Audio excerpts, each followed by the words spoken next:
Hello everyone, welcome to Sri Narayana Guru Open University MCOM second semester classes. ഇന്ന് നമ്മൾ second സെമസ്റ്ററിലെ business and cyber laws എന്ന പേപ്പറിൽ first ബ്ലോക്കിൽ third unit ആയിട്ടുള്ള റീറ്റെയിലിംഗ് ആണ് ഡിസ്കസ് ചെയ്യുന്നത്. സോ ബിസിനസ് പറഞ്ഞു, മാർക്കറ്റിംഗ് പറഞ്ഞു, കൊമേഴ്സ് പറഞ്ഞു, ബിസിനസ് ഡിസൈൻസ് പറഞ്ഞു. ഇനി പറയുന്നത് റീറ്റെയിലിംഗ് ആണ്, ഇലക്ട്രോണിക് റീറ്റെയിലിംഗ്. സിംപ്ലി എന്തായിരിക്കും? The sale of retail goods and services through online എന്നുള്ളതാണ് റീറ്റെയിലിംഗ് കൊണ്ട് ഉദ്ദേശിക്കുന്നത്. It's also called tailing. Retailing എന്നും പറയും, ടെയിലിംഗ് എന്നും പറയും, ഓർ ഇന്റർനെറ്റ് റീറ്റെയിലിംഗ് എന്നും പറയാറുണ്ട്. It's the process of selling goods and services through electronic media, particularly the internet പോലെയുള്ള മറ്റ് digital technologies, electronic media use ചെയ്തുകൊണ്ട് റീറ്റെയിലിംഗ് ആക്ടിവിറ്റീസ് ക്യാരി ഔട്ട് ചെയ്യുന്നതിനെയാണ് ടെയിലിംഗ് ഓർ റീറ്റെയിലിംഗ് എന്നുള്ളതുകൊണ്ട് ഉദ്ദേശിക്കുന്നത്.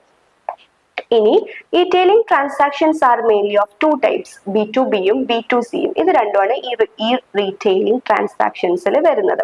സോ B2B എന്ന് പറഞ്ഞാൽ എന്തായിരിക്കും? Business to business. നമ്മൾ ഒരുപാട് വട്ടം പറഞ്ഞതാണ്. It occurs when one business buys goods or services from another ഓൺലൈനായിട്ട് ഒരു ബിസിനസ് മറ്റൊരു ബിസിനസ്സിൽ നിന്നും പർച്ചേസ് ചെയ്യുമ്പോൾ, വെരി ഓഫൻ അത് ബൾക്കായിട്ട് പർച്ചേസ് ചെയ്യുമ്പോഴാണ് B2B വരുന്നത്. ഇനി B2C എന്ന് പറയുമ്പോൾ ബിസിനസ് ടു കസ്റ്റമേഴ്സ്, അതായത് റീറ്റെയിലറും കസ്റ്റമറും തമ്മിലുള്ള ട്രാൻസാക്ഷൻസ് വഴി ഓൺലൈൻ ക്യാരി ഔട്ട് ചെയ്യുന്നതിനെയാണ് B2C കൊണ്ട് ഉദ്ദേശിക്കുന്നത്. ആമസോൺ, വാൾമാർട്ട്, ഫ്ലിപ്കാർട്ട് ഒക്കെ നമുക്ക് എക്സാമ്പിൾ ആയിട്ട് പറയാൻ പറ്റും. ഇനി ട്രാൻസാക്ഷൻസ് ടു ടൈപ്പ് ആണ്, B2Bയും B2Cയും. അതുപോലെ തന്നെ റീറ്റെയിലേഴ്സും ടു ടൈപ്പ് ആണ്. പ്യൂർ പ്ലേ റീറ്റെയിലേഴ്സും ഉണ്ട്, അതുപോലെ ബ്രിക്ക് ആൻഡ് ക്ലിക്ക് റീറ്റെയിലേഴ്സും ഉണ്ട്. ഇവിടെ പ്യൂർ പ്ലേ റീറ്റെയിലേഴ്സ് എന്ന് പറയുമ്പോൾ ആമസോൺ പോലെ, that emerged as an online bookseller, is present only online and does not have any physical outlet for customers. അതായത് ആമസോൺ എന്ന് പറയുന്നത് ഓൺലൈൻ ആയിട്ട് മാത്രം നിലനിൽക്കുന്ന ഒരു ബിസിനസ് സംരംഭമാണ്. ഒരു ഫിസിക്കൽ സ്റ്റോർ ഇല്ല. ഓക്കെ, ഫിസിക്കലി കസ്റ്റമേഴ്സിന് ആമസോണിന്റെ കടയിൽ പോയി വാങ്ങുക എന്ന് പറയുന്ന ഒരു കാര്യം പോസിബിൾ അല്ല. But they are only online എന്നുള്ളതാണ്. അതേസമയം ബ്രിക്ക് ആൻഡ് ക്ലിക്ക് റീറ്റെയിലേഴ്സ് എന്ന് പറയുമ്പോൾ ഡെല്ലൊക്കെ പോലെ അവർക്ക് ഓൺലൈനും ഉണ്ട്, ഇന്റർനെറ്റ് ത്രൂയും അവർ സെയിൽസ് നടത്തുന്നുണ്ട്. അതേസമയം അവർക്ക് കസ്റ്റമേഴ്സിന് വേണ്ടിയിട്ട് ഫിസിക്കൽ ഔട്ട്ലെറ്റ്സും അവൈലബിൾ ആണ്. അവയാണ് നമ്മുടെ ബ്രിക്ക് ആൻഡ് ക്ലിക്ക് റീറ്റെയിലേഴ്സ് എന്ന് പറയുന്നത്. Okay, so pure play retailers എന്ന് പറയുമ്പോൾ ഓൺലൈൻ മാത്രം, ഫിസിക്കലി ഔട്ട്ലെറ്റ്സ് ഉണ്ടാവില്ല. അതേസമയം ബ്രിക്ക് ആൻഡ് ക്ലിക്ക് റീറ്റെയിലേഴ്സ് എന്ന് പറയുമ്പോൾ അവർ ഓൺലൈനും പ്രസന്റ് ആണ്, ഫിസിക്കൽ ഔട്ട്ലെറ്റ്സും അവർക്ക് അവൈലബിൾ ആണ്. ഓക്കെ, ഇനി ഇലക്ട്രോണിക് റീറ്റെയിലിംഗിന്റെ അഡ്വാൻറ്റേജസും ഡിസ്അഡ്വാൻറ്റേജസ് ആണ് പറയുന്നത്. സോ അതിന്റെ മെറിറ്റ്സ്, അഡ്വാൻറ്റേജസ് നോക്കുമ്പോൾ ഇലക്ട്രോണിക് റീറ്റെയിലിംഗിലൂടെ കസ്റ്റമേഴ്സിന് അവരുടെ എഫേർട്ടും ടൈം ഒക്കെ സേവ് ചെയ്യാൻ പറ്റുന്നുണ്ട്. അതുപോലെ തന്നെ പ്രൊഡക്ട്സ് അവൈലബിൾ ആയിട്ടുള്ള വൈഡ് റേഞ്ച് ഓഫ് പ്രൊഡക്ട്സ് നമുക്ക് അവൈലബിൾ ആയിട്ടുള്ളതുകൊണ്ട് തന്നെ കമ്പാരിസൺ ഒക്കെ പോസിബിൾ ആവുന്നുണ്ട്. കസ്റ്റമേഴ്സിന് any time anywhere 24/7 shopping available ആണ്. ഹ്യൂജ് ഡിസ്കൗണ്ട്സ് ഒക്കെ നമുക്ക് ഓൺലൈനായിട്ട് ഷോപ്പ് ചെയ്യുമ്പോൾ കിട്ടുന്നുണ്ട് എന്നുള്ളതൊക്കെയാണ് കാര്യമായിട്ടും വരുന്ന അഡ്വാൻറ്റേജ്. വേറെ നമുക്ക് പ്രാക്ടിക്കലി എന്തെല്ലാം ഗുണങ്ങൾ നമുക്ക് അതിൽ നിന്ന് കിട്ടുന്നുണ്ടോ അതെല്ലാം നമുക്ക് ഇവിടെ ലിസ്റ്റ് ഔട്ട് ചെയ്യാൻ പറ്റും. അതേസമയം ഇതിനും പല ഡിസ്അഡ്വാൻറ്റേജസും ഉണ്ട്. എന്തൊക്കെയാണ്? Customer may not be sure of the quality of the product. നമുക്ക് അങ്ങനെ ഉറപ്പിക്കാൻ പറ്റില്ല എത്രത്തോളം ക്വാളിറ്റി ഉണ്ട് എന്നുള്ളത്. അതുപോലെ തന്നെ every individual tends to bargain before making the purchase. നമുക്ക് എപ്പോഴും ബാർഗെയിൻ ചെയ്ത് പർച്ചേസ് ചെയ്യാനായിരിക്കാം കൂടുതൽ ആളുകൾക്കും താല്പര്യം, അല്ലെങ്കിൽ അത്തരത്തിലൊരു പർച്ചേസിങ്ങിനായിരിക്കാം പ്രയോറിറ്റി കൊടുക്കുന്നത്. സോ ഓൺലൈൻ നമുക്ക് അങ്ങനെ ബാർഗെയിനിങ് ഒന്നും പോസിബിൾ അല്ല. എത്രയാണോ അവിടെ പറയുന്ന പ്രൈസ് അതിന് വാങ്ങാം. അതർവൈസ് ഓഫർ വരുന്ന ടൈമിന് വേണമെങ്കിൽ കാത്തിരിക്കുക. അത്രയ്ക്കേ സാധ്യമാവുള്ളൂ. ബാർഗെയിനിങ് ഇവിടെ കോമൺലി റീറ്റെയിലിംഗിൽ സാധ്യമല്ല. നമുക്ക് ബാർഗെയിനിങ് സാധ്യമാകുന്ന പ്ലാറ്റ്ഫോംസ് ഒക്കെ ഉണ്ട്, പക്ഷെ റീറ്റെയിലിംഗ് B2C B2Bയിലൊന്നും ഇത്തരത്തില് ബാർഗെയിനിങ് അത്ര കണ്ട് പോസിബിൾ അല്ല. അതുപോലെ തന്നെ കസ്റ്റമേഴ്സിന്റെ പേയ്മെന്റ് ഗേറ്റ് വേസ്, നമുക്ക് online UPI credit card transactions ഒക്കെ നടത്തുമ്പോൾ നമുക്ക് പേടിയുണ്ടായിരിക്കാം, ഫ്രോഡ്സ് ആൻഡ് എന്തെങ്കിലും സെക്യൂരിറ്റി ഇഷ്യൂസ് ഒക്കെ വരുമോ എന്നുള്ള ഒരു ഭയം ഉണ്ടായിരിക്കാം. അതുപോലെ നമുക്ക് പർച്ചേസ് ചെയ്യുന്ന ഒരു പ്രൊഡക്റ്റിന് നമുക്ക് ഫിസിക്കലി കാണാനോ ഫീൽ ചെയ്യാനോ തൊട്ട് നോക്കിയിട്ടൊക്കെ ഒന്ന് കാര്യം നല്ലതാണോ എന്ന് ഉറപ്പ് വരുത്താനൊന്നും ഇവിടെ സാധ്യമല്ല. ഓൺലൈൻ ത്രൂ നമുക്ക് ഒരു ഇമേജസ് അതിന്റെ റിവ്യൂസ് ഒക്കെ കണ്ടിട്ട് മാത്രമാണ് നമ്മൾ പർച്ചേസിങ് ഡിസിഷൻസ് എടുക്കാൻ പറ്റുന്നുള്ളൂ. ഇതൊക്കെയാണ് ഇതിന്റെ മെയിൻ ആയിട്ടുള്ള ഡിസ്അഡ്വാൻറ്റേജസ് വരുന്നത്. ഓക്കെ, ഇത്രയാണ് ഈ റീറ്റെയിലിങ്ങിനെ പറ്റി പറയാനുള്ളത്. ഇനി നമുക്ക് പറയാനുള്ളത് WBIS ആണ്, അതായത് web based information system. So web based information system എന്ന് പറയുമ്പോൾ that's widely used in education, media, government and other സെക്ടേഴ്സിലൊക്കെ യൂസ് ചെയ്യുന്നുണ്ടെന്നാണ് പറയുന്നത്. And in business, WBIS supports global trade by providing product database, price list and online ordering ഒക്കെ provide ചെയ്യുന്നുണ്ട്, support ചെയ്യുന്നുണ്ട്. അതുപോലെ it helps organisation track order track ചെയ്യാനും information about the പ്രൊഡക്റ്റും and അതിന്റെ payment related ആയിട്ടുള്ള കാര്യങ്ങളുടെയൊക്കെ information update ചെയ്യുക. അതുപോലെ മറ്റ് ബ്രാഞ്ചസ് ഒക്കെ ആയിട്ട് കമ്മ്യൂണിക്കേറ്റ് ചെയ്യുക. Making it vital for global business growth. So ഒരു ബിസിനസിന്റെ ഗ്ലോബൽ ഗ്രോത്തും ബിസിനസിന്റെ ഒരു വൈഡ് റേഞ്ച് ഓഫ് ആളുകളിലേക്ക്, ലൊക്കേഷനിലേക്ക്, ഏരിയകളിലേക്ക് എത്തിക്കാൻ വേണ്ടിയിട്ട്, ഗ്ലോബൽ റീച്ചിന് വേണ്ടിയിട്ട് സപ്പോർട്ട് ചെയ്യുന്ന, ഹെൽപ്പ് ചെയ്യുന്ന ഒരു സിസ്റ്റമാണ് വെബ് ബേസ്ഡ് ഇൻഫർമേഷൻ സിസ്റ്റം എന്നുള്ളതുകൊണ്ട് ഉദ്ദേശിക്കുന്നത്. ഓക്കെ, ഇതിന്റെ ഫീച്ചേഴ്സ് എന്തൊക്കെയാണെന്ന് നോക്കുമ്പോൾ നമുക്ക് മനസ്സിലാവും എന്താണ് നമ്മൾ ഉദ്ദേശിക്കുന്നത് എന്നുള്ളത്. ഫസ്റ്റ് വരുന്നത് ക്രോസ് പ്ലാറ്റ്ഫോം കമ്പാറ്റബിലിറ്റി ആണ്. So works on different operating systems, വിൻഡോസിലും ലിനക്സിലും മൈക്രോസോഫ്റ്റ് മാക്കിലൊക്കെ ഇത് എന്താണ് വർക്ക് ചെയ്യുന്നുണ്ട് എന്നുള്ളതാണ്. ഈസിയർ മാനേജ്മെന്റ് വരുന്നുണ്ട്. Installed only on the server, making updates and maintenance similar എന്ന് പറയുന്നു. അതുപോലെ തന്നെ മൾട്ടിപ്പിൾ യൂസേഴ്സ് സപ്പോർട്ട് ചെയ്യുന്നു, കോസ്റ്റ് എഫക്റ്റീവ് ആണ്, സെക്യൂർ ഡാറ്റ എന്നുള്ളതൊക്കെയാണ് WBISന്റെ ഫീച്ചേഴ്സ് ആയിട്ട് വരുന്നത്. ഓക്കെ, ഇനി നമ്മൾ ഈ റീറ്റെയിലിംഗിൽ WBIS എന്താണെന്ന് പറയുമ്പോൾ എന്താണ്, it become more pervasive and basis for ഈ retailing based on web technology. It has the potential to ഒരു ബ്രോഡർ ഓഡിയൻസിലേക്ക് എത്താനുള്ള പൊട്ടൻഷ്യൽ ഉണ്ട്. അതുപോലെ തന്നെ provide rich content and information in a user friendly interface, operate at a lower cost and seamlessly integrate with other system to support business operations process എന്നുള്ള രീതിയിൽ ഈ റീറ്റെയിലിംഗിലും WBIS helpful ആണെന്നുള്ളത് ഒക്കെയാണ് ഇതിൽ പറയുന്നത്. ഓക്കെ, ഇനി ഈ റീറ്റെയിലിംഗിന്റെ ഭാഗമായിട്ടുള്ള B2C മാർക്കറ്റിംഗ് എന്താണെന്നുള്ളതാണ് പറയുന്നത്. സോ നമുക്കറിയാം, it's a set of strategies or practices and tactics that a company uses to promote it products or services to കൺസ്യൂമേഴ്സിലേക്ക് എത്തിക്കാൻ വേണ്ടിയിട്ടുള്ള എല്ലാ കാര്യങ്ങളുമാണ് B2Cയിൽ പറയുന്നത്. സോ B2C മാർക്കറ്റിംഗിന്റെ മെയിൻ ഒബ്ജക്റ്റീവ്സ് എന്തായിരിക്കാം?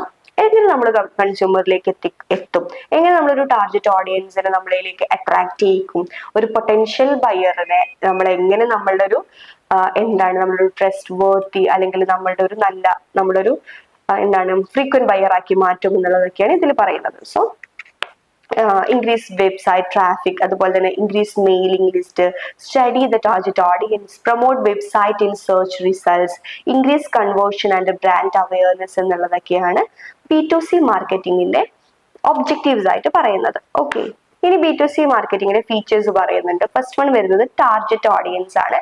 അത് കസ്റ്റമർ പ്രൊഫൈൽസ് ഒക്കെ ഐഡന്റിഫൈ ചെയ്യുന്നു, avoid broad market advertising and helps in targeting niche groups like parents of newborns. ഇത് നമ്മുടെ പ്രൊഡക്റ്റ് എല്ലാവരിലേക്കും ചെറുപറയെന്ന് പറഞ്ഞിട്ട് ബ്രോഡായിട്ട് കൊടുക്കാതെ നമ്മുടെ പ്രൊഡക്റ്റ് വാങ്ങാൻ സാധ്യതയുള്ള നമ്മളുടെ ടാർഗറ്റ് ഗ്രൂപ്പ്സ് ഉണ്ടല്ലോ, അവരെ ഫോക്കസ് ചെയ്തുകൊണ്ട് ഇപ്പൊ നമ്മുടെ ന്യൂ ബോൺ ബേബീസിന്റെ ഒരു 0 to 5 ഏജസ് വരെയുള്ള കുട്ടികൾക്ക് വേണ്ട സാധനങ്ങളാണ് നമ്മളുടെ പ്രൊഡക്ട്സ് എന്നുണ്ടെങ്കിൽ അതൊരുപാട് ആളുകളിലേക്ക് എത്തിക്കേണ്ട. ഈ ഒരു പ്രൊഡക്റ്റ് വാങ്ങുക 0 മുതൽ 5 വയസ്സ് വരെയുള്ള കുട്ടികൾ എന്തായാലും നമ്മുടെ അടുത്ത് വന്ന് വാങ്ങില്ലേ, അവരുടെ പാരന്റ്സ് ആയിരിക്കാം. സോ അവരെ ആയിരിക്കണം നമ്മൾ ഫോക്കസ് ചെയ്യേണ്ടത് എന്നുള്ളതൊക്കെയാണ് ടാർഗറ്റ് ഓഡിയൻസ് കൊണ്ട് ഉദ്ദേശിക്കുന്നത്. അതുപോലെ ബൈങ് സൈക്കിൾ പറയുന്നുണ്ട്, branding, marketing cost, email marketing, നമ്മൾ പേഴ്സണലൈസ്ഡ് ഇമെയിൽസ് ഒക്കെ ചിലപ്പോൾ പല ഇമെയിൽസ് നമ്മളെ പേര് വെച്ചിട്ടൊക്കെ ചോദിക്കും. ഹലോ, എൻ്റെ പേര് ഷംന ആണെങ്കിൽ ഹലോ ഷംന എന്നൊക്കെ പറഞ്ഞിട്ട് പേഴ്സണലൈസ്ഡ് ഇമെയിൽസ് ഒക്കെ അയക്കാം. അതുപോലെ SEO, search engine optimisation. Search engine optimisation എന്ന് പറയുമ്പോൾ it's a process of improving a website's visibility in search engine results. എങ്ങനെയാണ്? So that it appears higher when people search relevant keywords. നമ്മൾ relevant keywords ഒക്കെ വെച്ചിട്ട് ഒരാള് ഒരു ഗൂഗിളിൽ പോയിട്ട് ഒരു ടേം അങ്ങോട്ട് ടൈപ്പ് ചെയ്യുമ്പോൾ അതിൽ ആദ്യം വരുന്നൊരു ഓപ്ഷൻ ഉണ്ടാവുമല്ലോ നമുക്ക് പോവാനുള്ള ഒരു വെബ്സൈറ്റ്, അത് നമ്മളുടേതാവണമെങ്കിൽ നമ്മളതിന് കീവേഡ്സ് ഒക്കെ കൃത്യമായിട്ട് ഉപയോഗിച്ചിട്ടുള്ള ട്രിക്സ് ആൻഡ് ടാക്ടിക്സിനെയാണ് സെർച്ച് എഞ്ചിൻ ഒപ്റ്റിമൈസേഷൻ എന്നുള്ളതുകൊണ്ട് ഉദ്ദേശിക്കുന്നത്, നമ്മൾ വിസിബിലിറ്റി കൂട്ടാൻ വേണ്ടിയിട്ട്. ദെൻ സോഷ്യൽ മീഡിയ മാർക്കറ്റിംഗ് പറയുന്നുണ്ട്, ഫേസ്ബുക്ക്, യൂട്യൂബ്, അതുപോലെ ഇൻസ്റ്റാഗ്രാമിലൂടെയൊക്കെയുള്ള മാർക്കറ്റിംഗ്. പെയ്ഡ് സെർച്ച് അഡ്വർടൈസിങ്, അതായത് പേപ്പർ ക്ലിക്ക് അഡ്വർടൈസ്മെന്റ്സ് ഒക്കെ ഉണ്ടല്ലോ, അതായത് ക്ലിക്കിന് പേ ചെയ്യുക, ഒരു ക്ലിക്കിന് ഇത്ര പേയ്മെന്റ് എന്നുള്ള രൂപേണ വരുന്നത്. അതുപോലെ മൊബൈൽ മാർക്കറ്റിംഗ്, പേഴ്സണലൈസേഷൻ ഒക്കെയാണ് B2C മാർക്കറ്റിംഗിന്റെ ഫീച്ചേഴ്സ് ആയിട്ട് വരുന്നത്. ഓക്കെ, ഇതാണ് നമുക്ക് WBIS പറ്റിയിട്ടും B2C മാർക്കറ്റിംഗിലും റീറ്റെയിലിംഗിലൊക്കെ പറയാനുള്ളത്. ഇനി വരുന്നത് പോസ് സിസ്റ്റം ആണ്. പോസ് എന്ന് പറയുമ്പോൾ ഇലക്ട്രോണിക് പോയിന്റ് ഓഫ് സെയിൽ എന്നുള്ളതാണ് അതുകൊണ്ട് ഉദ്ദേശിക്കുന്നത്. ഇവിടെ എന്താന്ന് വെച്ച് കഴിഞ്ഞാല് പോസ് എന്ന് പറയുന്നത് it's a computerised system used in businesses to എന്താണ് നമ്മളുടെ സെയിൽസ് എല്ലാം നമ്മൾ റെക്കോർഡ് ചെയ്യാൻ വേണ്ടിയിട്ടും അതുപോലെ പേയ്മെന്റ് പ്രോസസ് ചെയ്യാനും ഇൻവെന്ററി ഒക്കെ റിയൽ ടൈം മാനേജ്മെന്റിനൊക്കെ വേണ്ടിയിട്ട് ഉപയോഗിക്കുന്ന ഒരു സിസ്റ്റം, ഒരു സോഫ്റ്റ്വെയർ സിസ്റ്റത്തിനെയാണ് POS, electronic point of sale എന്നുള്ളത് ഉദ്ദേശിക്കുന്നത്. ഇപ്പോൾ എക്സാമ്പിൾ പറയുകയാണെങ്കിൽ നമ്മളൊരു സൂപ്പർ മാർക്കറ്റിൽ പോയിട്ട് കുറച്ച് ഐറ്റംസ്, ഒരു 4-5 ഐറ്റംസ് പർച്ചേസ് ചെയ്തിട്ട് ബില്ല് ചെയ്യാൻ വരുമ്പോൾ ആ ഒരു ഐറ്റം എടുത്തിട്ട് അവരുടെ സ്കാനറിൽ, ബാർകോഡ് സ്കാനറിൽ സ്കാൻ ചെയ്തിട്ട് സിസ്റ്റത്തിലേക്ക് വരികയാണ് ചെയ്യുന്നത്. അത് ബേസ് ചെയ്തിട്ട് നമ്മൾ UPI ട്രാൻസാക്ഷൻസ് എന്തെങ്കിലും വെച്ചിട്ട് പേയ്മെന്റ് നടത്തും. ആ പേയ്മെന്റ് റിസീവ് ചെയ്തിട്ട് സ്റ്റോക്ക് അപ്ഡേറ്റ് ചെയ്യുന്നുണ്ട്, റിയൽ ടൈം സ്റ്റോക്ക് അപ്ഡേറ്റ് ചെയ്യുന്നുണ്ട്. ഇപ്പം നമ്മൾ വാങ്ങിയ ഒരു സാധനം നമ്മൾ എടുത്തു കൊണ്ടുവരുമ്പോൾ അത് സൂപ്പർ മാർക്കറ്റിൽ ആ ഒരു പെർട്ടിക്കുലർ സ്റ്റോക്കിൽ ഒരെണ്ണം, അല്ലെങ്കിൽ നമ്മൾ എത്രണ്ണാണോ വാങ്ങിയത് അത് കുറഞ്ഞിട്ടുണ്ട് എന്നുള്ള രീതിയിൽ അവിടെ സ്റ്റോക്ക് അപ്ഡേറ്റ് ഒക്കെ റിയൽ ടൈമിൽ ഇത് നടത്തുന്നുണ്ട്. ഇതെല്ലാം സാധ്യമാക്കുന്ന ഒരു സിസ്റ്റത്തിനെയാണ് പോസ് സിസ്റ്റം എന്നുള്ളതുകൊണ്ട് ഉദ്ദേശിക്കുന്നത്. ഇതിന്റെ കോമ്പണൻസ് പറയുകയാണെങ്കിൽ പോസ് സോഫ്റ്റ്വെയറും പോസ് ഹാർഡ്വെയറും ആണ് പറയുന്നത്. സോഫ്റ്റ്വെയർ എന്ന് പറയുമ്പോൾ ഒരു റീറ്റെയിൽ മാനേജ്മെന്റിന് പോസ് സിസ്റ്റത്തിലുള്ള ഒരു സോഫ്റ്റ്വെയർ അതിന്റെ കീ സക്സസ്ഫുൾ ഫാക്ടർ ആണ്. It is essential to have one POS software that suits your business needs. നമ്മുടെ ബിസിനസ് നീഡ്സിന് അനുസരിച്ചിട്ടുള്ള ഒരു സോഫ്റ്റ്വെയർ ആണ് നമ്മൾ ഉപയോഗിക്കേണ്ടതെന്നൊക്കെയാണ് പറയുന്നത്. ഇനി പോസ് ഹാർഡ്വെയർ എന്ന് പറയുമ്പോൾ depending on specific needs, each business may wish to have different EPOS hardware components. ഓരോ ബിസിനസിന്റെ രീതിക്ക് അനുസരിച്ച് പലതും വേണ്ടി വരും. ഇപ്പം ബാർകോഡ് സ്കാനർ ഒക്കെ പൊതുവെ എല്ലാ ബിസിനസ്സിനും വേണ്ടി വരും. പക്ഷെ ചില കാര്യങ്ങൾ ചില ബിസിനസ്സിന് മാത്രം സ്പെസിഫിക് ആയിട്ട് വേണ്ടി വരുന്ന സാധനങ്ങളായിരിക്കാം. എക്സാമ്പിൾ ക്യാഷ് ഡ്രോയറും റിസിപ്റ്റ് പ്രിന്ററും ബാർകോഡ് സ്കാനർ. PDQ ടെർമിനൽ എന്ന് പറയുമ്പോൾ പ്രോസസ് ഡാറ്റ ക്വിക്ലി ടെർമിനൽ എന്നാണ് ഉദ്ദേശിക്കുന്നത്. ടാബ്ലറ്റ്, ഐപാഡ്, POS ഒക്കെയാണ് പറയുന്നത്. ഓക്കെ, ഇനി നമുക്ക് POSന്റെ അഡ്വാൻറ്റേജസ് ആണ് പറയുന്നത്. അതോ കസ്റ്റമേഴ്സിന് വരുന്ന അഡ്വാൻറ്റേജസും അതുപോലെ സ്റ്റോർ ഓണേഴ്സിന് എന്തൊക്കെ അഡ്വാൻറ്റേജസ് ഉള്ളതാണെന്ന് നോക്കാം. കസ്റ്റമേഴ്സിനെ സംബന്ധിച്ച് ensure correct product pricing and information on multiple sales channels. അതുപോലെ തന്നെ ഓർഡർ പ്രോസസ്സിംഗും ട്രാൻസാക്ഷൻസ് ഒക്കെ സ്പീഡപ്പ് ചെയ്യുന്നു. കസ്റ്റമേഴ്സിനെ പ്രൊമോഷൻ ആൻഡ് ഡിസ്കൗണ്ട്സ് ഒക്കെ ഓൺലൈൻ ഓഫ്ലൈൻ ഒക്കെ അവരെ അവൈൽ ചെയ്യാൻ വേണ്ടിയിട്ട് ഹെൽപ്ഫുൾ ആക്കുന്നുണ്ട്. ഒരു smooth and convenient shopping experience കസ്റ്റമേഴ്സിന് കിട്ടാനല്ല ഈ പോസ് സിസ്റ്റം ത്രൂ സാധ്യമാവുന്നുണ്ട്. ഇനി ഷോപ്പ് ഓണേഴ്സിന് ഇത്തരത്തിലൊരു പോസ് സിസ്റ്റം ഇംപ്ലിമെന്റ് ചെയ്യുന്നവർക്ക് അതിൽ എന്തായാലും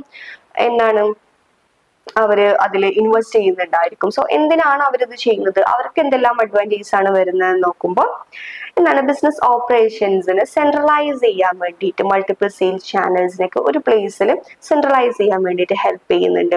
ഒരു better more accurate inventory forecast സാധ്യമാക്കുന്നുണ്ട്. ബിസിനസ് പെർഫോമൻസ് ട്രാക്ക് ചെയ്യാനും അതുപോലെ ടൈംസ് ആൻഡ് മിസ്റ്റേക്സ്, നമ്മൾ മാനുവൽ പ്രോസസ്സിൽ വരുന്ന ടൈമും മിസ്റ്റേക്സ് ഒക്കെ കുറക്കാൻ വേണ്ടിയിട്ടും correct instant and easily data update ഒക്കെ സാധ്യമാക്കിയിട്ട് ഒരു സ്റ്റോറിനെ സംബന്ധിച്ച് അവരുടെ എഫേർട്ടും ടൈമൊക്കെ കുറക്കാനും വേസ്റ്റേജും മിസ്റ്റേക്സും എല്ലാം കുറക്കാൻ വേണ്ടിയിട്ട് ഈ ഒരു പോസ് സിസ്റ്റം നമ്മൾ അഡാപ്റ്റ് ചെയ്യുന്നതിലൂടെ സാധ്യമാകുന്നുണ്ടെന്നുള്ളതാണ് പറയുന്നത്. ഇനി പോസിന്റെ ഡിസഡ്വാൻറ്റേജ് നോക്കുകയാണെങ്കിലും ഹയർ പ്രൈസ് ആണ്, ഹയർ ബട്ട് റീസണബിൾ എന്നുള്ളതാണ്. ഒരു രീതിയിൽ നോക്കുമ്പോൾ ഇറ്റ്സ് കോസ്റ്റ്ലി അഫെയർ ആണ്, ബട്ട് അതിന്റെ ഗുണം വെച്ച് നോക്കുമ്പോൾ നമുക്കതൊരു അഫോർഡബിൾ ആയിട്ടുള്ള രീതിയിൽ എന്നുള്ളത് റീസണബിൾ പ്രൈസ് ആണെന്നും പറയാൻ പറ്റും. അതുപോലെ തന്നെ ലേണിംഗ് കർവ് ആൻഡ് ട്രെയിനിങ് എന്നുള്ളതാണ് സംഭവം. നമുക്ക് ഇതിനോട് ഒരുപാട് ഉപകാരം ഉണ്ടാവുമെങ്കിലും ഇത്തരത്തിലൊരു സിസ്റ്റം നമ്മൾ ന്യൂലി ഇംപ്ലിമെന്റ് ചെയ്യുമ്പോൾ നമുക്ക് ട്രെയിനിങ്ങും കാര്യങ്ങളും ഒക്കെ ആയിട്ട് ടൈം വരുന്നുണ്ട്, ടൈമും അതുപോലെ അതിന് വേണ്ടിയിട്ടുള്ള കോസ്റ്റുകളൊക്കെ വരുന്നുണ്ട് എന്നുള്ള രീതിയിൽ ഡിസ്അഡ്വാൻറ്റേജസ് വരുന്നുണ്ട്. പക്ഷെ കൂടുതലും അതിൽ അഡ്വാൻറ്റേജസ് അല്ലേ കൂടുതലായിട്ട് നമുക്ക് കിട്ടുക ആയിരിക്കാം. ഓക്കെ, സോ ഇതാണ് എല്ലാത്തിന്റെയും പോലെ പോസിനും അഡ്വാൻറ്റേജസും ഡിസ്അഡ്വാൻറ്റേജസും ഉണ്ട്. ഇനി ഇപോസ് സിസ്റ്റത്തിന്റെ ഫങ്ഷൻസ് നോക്കുകയാണെങ്കിൽ access any time, return policy, അതുപോലെ online shop, business development, faster checkouts, stock control, accounts, അതായത് detail sales and customer history accounts ഒക്കെ എന്താണ് മാനേജേഴ്സിനെ സ്ട്രാറ്റജീസ് ഡിസൈൻ ചെയ്യാൻ പാകത്തിന് ഇത്തരം അക്കൗണ്ട്സ് ഒക്കെ എന്താണ് നിലനിൽക്കാൻ വേണ്ടിയിട്ട് അല്ലെങ്കിൽ ഇത്തരം അക്കൗണ്ട്സ് ഒക്കെ ക്രിയേറ്റ് ചെയ്യാനും അപ്ഡേറ്റ് ചെയ്യാനൊക്കെ ഇപോസ് സിസ്റ്റം സഹായിക്കുന്നുണ്ട് എന്നുള്ള രീതിയിൽ ഇതിന് ഇത്തരത്തിലുള്ള ഫങ്ഷൻസ് ഒക്കെയാണ് ഇപോസ് സിസ്റ്റത്തിന് വരുന്നത്. സോ ഈ ഒരു തേർഡ് യൂണിറ്റിൽ, ഈ റീറ്റെയിലിംഗ് എന്നുള്ള യൂണിറ്റിൽ നമ്മൾ ഈ റീറ്റെയിലിംഗ്, ഇലക്ട്രോണിക് റീറ്റെയിലിംഗ് എന്താണെന്ന് പറഞ്ഞു, അതിന്റെ കാറ്റഗറീസും അതുപോലെ തന്നെ ഈ റീറ്റെയിലേഴ്സ് ആരൊക്കെയാണെന്നുള്ളതും, പിന്നെ web based electronic web based information system WBIS എന്താണെന്ന് പറഞ്ഞു. അതുപോലെ നമ്മൾ ഇപോസ് സിസ്റ്റം, ഇപോസ് എന്തായിരുന്നു, electronic point of sale system എന്താണെന്നുള്ളതൊക്കെയാണ് ഒരു ചെറിയ യൂണിറ്റിൽ നമ്മൾ ഡിസ്കസ് ചെയ്തിട്ടുള്ളത്. So thank you all, have a nice day.